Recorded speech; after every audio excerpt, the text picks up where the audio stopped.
Assalamualaikum warahmatullahi wabarakatuh. Alhamdulillahirrabbilalamin. Wassalatu wassalamu ala asyrafil anbiya'i wal mursalin Sayyidina Muhammadin wa ala alihi wa sahbihi ajma'in, amma ba'du. Alhamdulillahirrabbilalamin. Kita bisa bertemu di pertemuan kedua kuliah online Munakahat ya. Oke, pada tema kali ini, pertemuan kali ini kita akan berbicara tentang dasar dan tujuan perkawinan dalam Islam. Nah, ini menarik ini. Nanti teman-teman bisa diskusi lebih dalam lagi. Nah, kita lihat dasar pernikahan dulu. Ya. Bagaimana ketika kita berbicara tentang munakahah atau pernikahan, maka apa sebenarnya dasarnya? Pertama yang digunakan dasar adalah Al-Qur'an surat Ar-Rum ayat 21. Wa min ayatihi an khalaqalakum min anfusikum azwaja litaskunu ilaiha. Nah, jadi salah satu dari tanda-tanda kebesaran Allah adalah menciptakan kalian semua itu berpasang-pasangan, litaskunu ilaiha, biar kalian semua itu merasa tenang. Nah, kalau punya pasangan itu tenang. Makanya kalau bagi yang teman-teman adik-adik mahasiswa yang masih tidak bisa tenang, nah itu harus nikah itu. Kalau sudah nikah nanti bisa tenang insyaallah. Wa ja'ala bainakum mawaddatan warahmah. Nah, itu. Kemudian An-Nisa ayat 3. Fankihu ma tabalakum minan nisa'i matsna wa thulatsa wa ruba' itu. Nah, ini jangan dipikir dulu matsna wa thulatsa wa ruba' ya. Satu aja, fa in khiftum ala ta'dilu fawahidatan. Satu aja belum dapat. Jangan berpikir 2, 3 atau 4. Nah, kemudian An-Nur 32. Wa anqil ayyama minkum wasolihina ila akhirih. Nah, itu beberapa dasar dari Al-Qur'an tentang pernikahan. Kemudian hadis banyak kalau tentang hadis ya. An-nikahu sunnati faman raghiba an sunnati falaisa minni, itu misalnya. Kemudian ya ma'syaruf sabab man istata'a minkumul ba'ata falyatazawwaj. Nah, itu juga banyak tentang hadis-hadis tentang pernikahan. Nah, kemudian Undang-Undang 1974 tentang perkawinan, khususnya pasal 1 dan kompilasi hukum Islam KHI pasal 2. Nah, ini yang menjadi dasar pernikahan. Apa itu KHI-nya sama Undang-Undang 74-nya, ini pasalnya. Jadi tahun 74 pasal 1 ya. Perkawinan adalah ikatan lahir batin antara seorang pria dengan seorang wanita sebagai suami istri dengan tujuan membentuk keluarga atau rumah tangga yang bahagia dan kekal berdasarkan ketuhanan yang Maha Esa. Nah, ini yang melandasi perkawinan di Indonesia ya, di Indonesia. Anda jangan berpikir di dunia. Kalau di dunia nanti di negara non Indonesia ya dasarnya undang-undang mereka sendiri. Ini kalau di kita di Indonesia salah satu dasarnya adalah Undang-Undang Nomor 1 Tahun 74. Kemudian kompilasi hukum Islam yang pasal 2 itu berbunyi perkawinan menurut hukum Islam adalah perikatan, yaitu akad yang sangat kuat atau mitsaqon ghalidho untuk mentaati perintah Allah dan melaksanakannya yang merupakan ibadah. Nah, ini ikatan yang kuat. Maka kalau dari terminologi ini, maka orang kalau kemudian nikahnya misalnya nikahnya kok asal-asalan tidak didasari mitsaqon ghalidho gitu ya, yaitu masalah. Jadi kan ada misalnya orang menikah itu dasarnya hanya main-main, makanya tidak boleh. Kemarin saya katakan salah satu yang haram itu misalnya nikah itu tujuannya adalah untuk menyakiti. Jadi tidak litakbid, tidak menganggap bahwa pernikahan itu mitsaqon ghalidho, ikatan yang suci. Itu bahaya dan itu haram hukumnya. Meremehkan hukum Allah, meremehkan suatu ikatan. Nah, sehingga itu tidak boleh. Nah, ini dalam kompilasi hukum Islam ditegaskan bahwa pernikahan itu adalah ikatan mitsaqun ghalidho, ikatan yang kuat antara suami istri. Oke. Kemudian kita ke tujuan dan fungsi pernikahan. Ini agak saya bikin cepat ya, karena biar agak ringkas. Nanti kita bisa diskusi panjang lagi. Nah, tujuan dan fungsi pernikahan. Menciptakan pertama tujuannya. Jadi kalau orang menikah itu tujuannya apa? Menciptakan keluarga sakinah, mawaddah warahmah, begitu. Sehingga waja'ala bainakum mawaddatan warahmah. Ini tujuan utamanya. Karena apa? Kalau orang menikah tapi tujuannya bukan mawaddah warahmah, tapi tujuannya untuk hal yang lain, maka dipastikan atau dia tidak akan langgeng biasanya.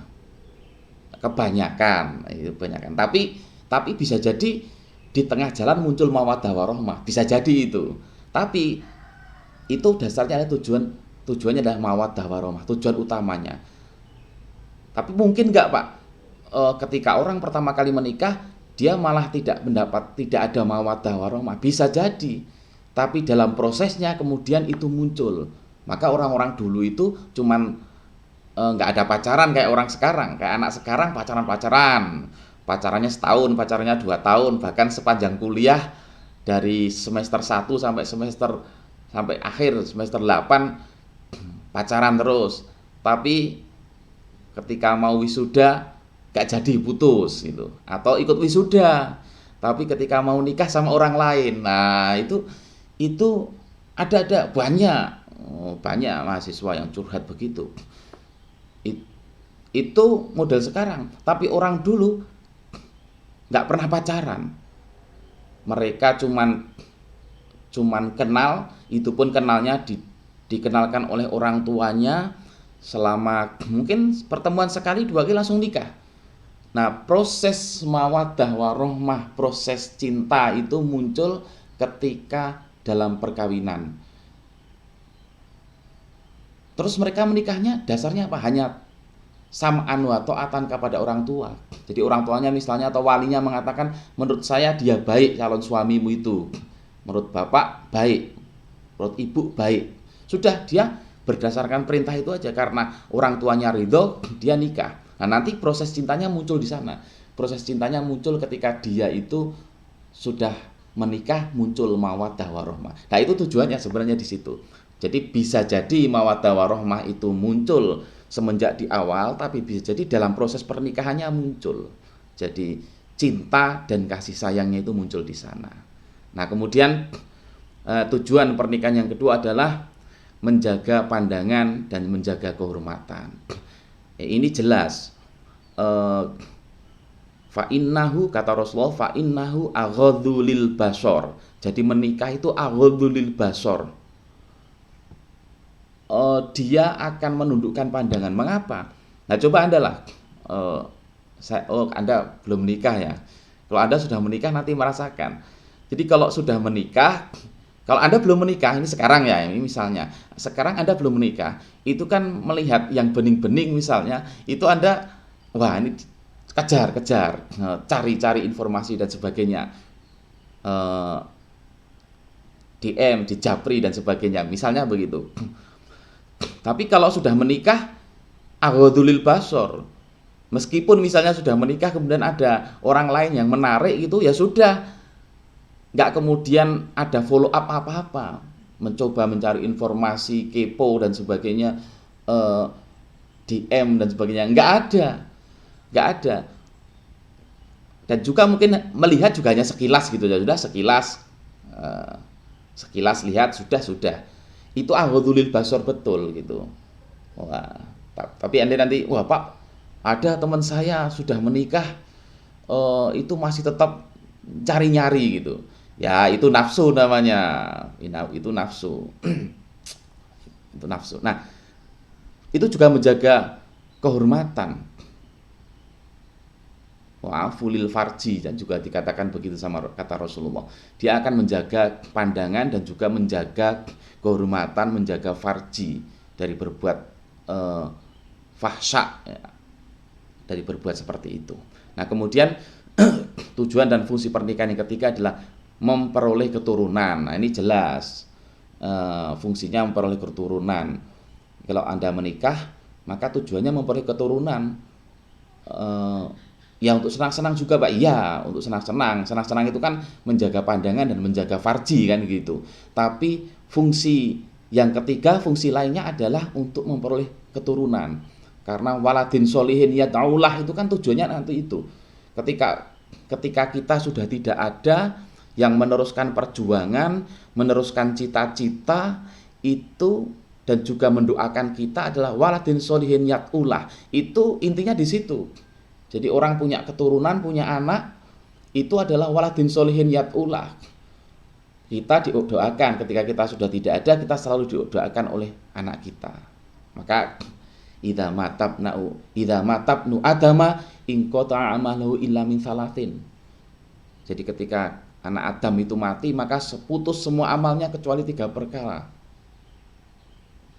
Ilmun yuntafa'u bih, ilmu yang bermanfaat.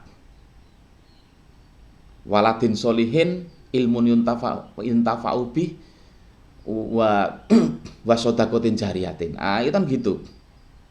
Sodakotin jariyatin, ilmun yuntafa'u bih, waladin solihin yad'ulah. Sebenarnya itulah, ada 3 itu.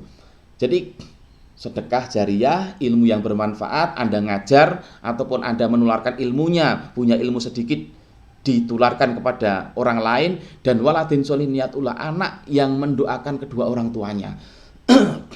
Ini fungsi kemudian ketika keturunan. Nah, Anda makanya kemudian ketika kemudian nanti adik-adik semuanya ini, teman-teman semuanya kemudian berkiprah di masyarakat nanti, maka jangan lupakan itu. Anda menikah, biar apa? Ketika menikah, biar ketika Anda menikah itu Anda mendapatkan anak yang akan mendoakan Anda terus. Terus yang kedua, Anda mengajar, apapun itu diajarkan. Itu entah itu ya ilmu yang didapatkan di kuliah atau dulu di pesantren didapatkan, itu diajarkan. Karena itu akan menjadi ilmu yuntafa'u bih, akan amalnya itu akan mengalir terus kepada kita ketika kita sudah tidak ada. Nah, kemudian jangan lupa juga sodakotin jariyah. Kalau 3-tiganya bisa didapatkan, ya sudah, alhamdulillah gitu. Insya Allah nanti ketika meninggal di alam kubur itu sudah nyantai, 3 investasi ini mengalir. Nah, tapi kalau misalnya, wah Pak, saya jomblo ini seumur hidup, ya sudah, kalau jomblo seumur hidup ada 2 investasi yang lain yang oleh Rasulullah dikatakan, yaitu ilmu yuntafa'u bi, ilmu yang bermanfaat, atau sedekah jariyah. Itu jangan sampai kemudian tidak ada 3-tiganya. Misalnya sudah tidak menikah sehingga tidak punya anak, tidak mengajarkan ilmu kepada orang lain atau memberikan manfaat kepada orang lain, dan juga tidak misalnya wah saya nggak sedekah jariyah, wah itu payah nanti. Ketika sudah meninggal ilmunya, amalnya berhenti gitu. Oke, kemudian kita ke prinsip pernikahan dalam Islam. Apa prinsip pernikahan? Pertama, kebebasan memilih. Jadi menikah itu, Anda ketika mau menikah itu bebas memilih. Mau memilih perempuan yang seperti apa, mau memilih suami yang seperti apa. Tapi paling tidak ada patokan Rasulullah SAW tuh, tungkahul mar'atu li arba'in. Perempuan itu dinikahi karena 4 hal. Li jamaliha, limaliha, walinasabiha, walidiniha, fadfar bidzatiddin. Itu yang pertama, laki-laki ya, atau perempuan ya dinikahi, atau pasangan, Anda mencari pasangan, itu meskipun bebas memilih, Anda patokannya 4 ini. Pertama misalnya adalah karena kecakapannya. Ya, cakep, cantik gitu. Anda pilih, itu milih karena itu nggak apa-apa.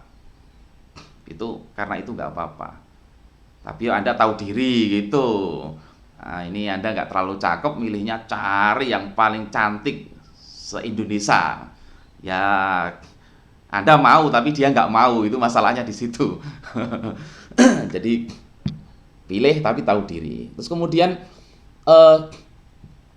lima liha, karena hartanya. Jadi karena kekayaannya. Anda boleh menikah karena itu, karena kekayaannya. Karena kekayaan itu nanti untuk bekal dakwah misalnya. Rasulullah menikahi Khadijah ya karena empat-empatnya itu juga. Salah satunya Khadijah kaya. Kaya digunakan untuk dakwah Rasulullah SAW semuanya. Kemudian linasabiyah karena nasabnya bagus, keturunannya bagus. Nah, itu sehingga mengapa Rasul selalu dalam hadisnya bilang nasabnya, karena nasab itu penting. Penting agar cantolan anak kita itu jelas gitu. Jelas. Oh, ini binnya ini, binti ini, bin-binnya ke atasnya ketemunya ini. Itu kalau bisa seperti itu bagus. Tapi juga misalnya tapi cuma nggak tahu ke atasnya Pak, cuma taunya bapaknya. Sudahlah, yang penting bapaknya orang baik, itu aja selesai sudah. Bapaknya orang baik, bukan orang jahat gitu. Ya, nggak harus juga pejabat, nggak harus kiai, tapi orang baik, begitu saja. Nah, kemudian tapi kemudian lidinia far bilatidin, kemudian karena agamanya. Tapi ini kata Rasulullah, meskipun disebutkan yang terakhir, tapi ini yang paling bagus karena agamanya. Karena Anda misalnya menikah karena agamanya, wah ini paling bagus di situ. Jadi karena agamanya. Ini kafaah itu dalam agama. Kalau ini kan way of life, panjangan hidup. Anda misalnya menikah dengan orang yang agamanya tidak sesuai, way of life-nya, pandangan hidupnya tidak sesuai. Misalnya Anda orang yang background-nya pesantren, dari kecil dididik agama, kemudian bertemu pasangan kebetulan itu menarik sekali, tapi background-nya itu bukan agama, nggak terlalu kenal dengan agama. Apakah bisa menikah? Menikah nggak apa-apa. Kalau Anda misalnya merasa kuat, aku kuat untuk membimbing dia, maka silahkan lakukan nikah. Ini bagian dari dakwah terhadap istri, misalnya begitu.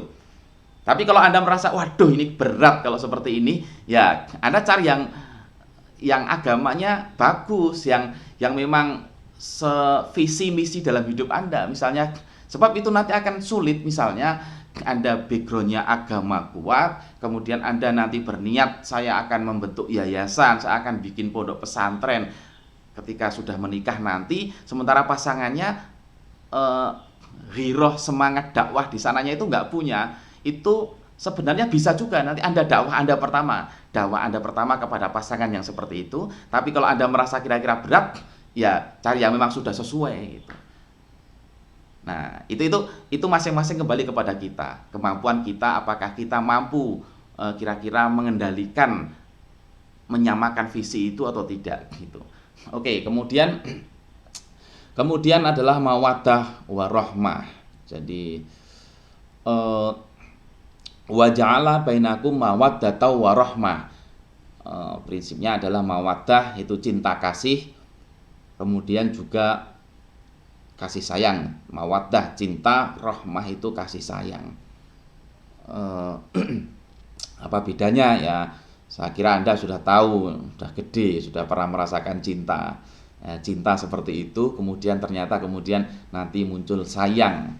Sayang itu seperti apa? Kalau didefinisikan itu rumit, tapi kalau dirasakan bisa. Ya nanti kalau Anda, saya belum pernah merasakan cinta Pak gitu. Ya nanti Anda tunggu berapa tahun lagi itu baru nanti merasakan. Oke, kemudian amanah ya. Ini amanah. Seorang suami dikasih istri itu amanah dari Allah. Seorang istri mendapatkan suami itu juga amanah. Semuanya saling menjaga. Nisa'ukum hunna libasul lakum wa antum libasul lahunna gitu. Mereka itu merupakan pakaianmu dan kamu juga merupakan pakaian dari mereka.